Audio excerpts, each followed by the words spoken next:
So career fair is literally right around the corner. It's in just a couple of days. And there are so many things that you could do to make the most of your career fair experience, but I'm going to give you kind of the top tips and tricks for getting the most out of it. The first is to be strategic.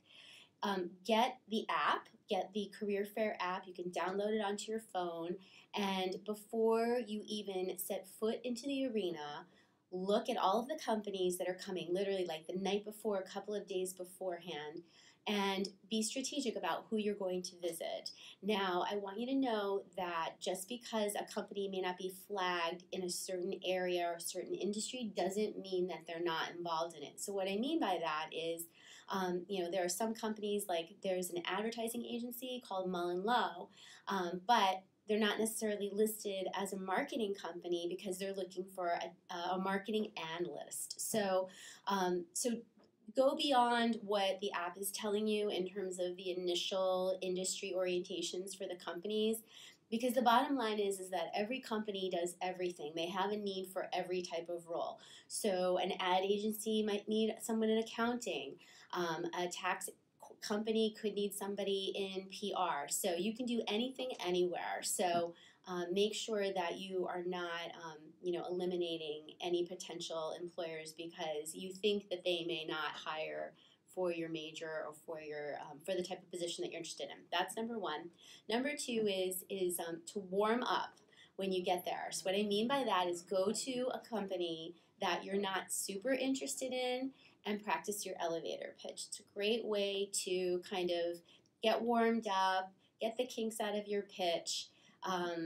And you never know. You might actually talk to the company and with no expectation of anything really happening, and then the next thing you know, they are talking to you about internship opportunities or full-time opportunities that you didn't even know that they had, and they become a company of interest. So I always tell students to go to those companies that don't have a lot of traffic or that you don't think you're really interested in, and talk to them first to, like I said, to get that practice in, and also, again, to kind of open yourself up to other opportunities that you may not know about. My last tip is to make sure that you get the contact information of all of the people that you speak with at career fair and follow up with a thank you note. It's such a great way to develop a relationship, continue your conversation well beyond the career fair.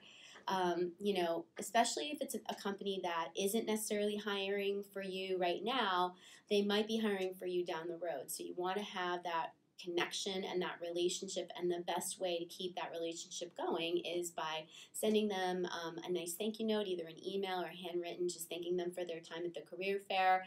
Ask them if they would be willing to continue your conversation in an informational meeting, and that's a great way to develop your network. So those are some tips and some tricks, and then the tool is the app. So make sure that you have the app. Also, if you're an international student, the app does tell you which companies are sponsoring. So make sure that you utilize the app before you go to career fair, so that way you know which companies are sponsoring, so you'll know who to talk to. So I wish you all good luck, and I look forward to seeing you at the career fair. Until then, see you soon.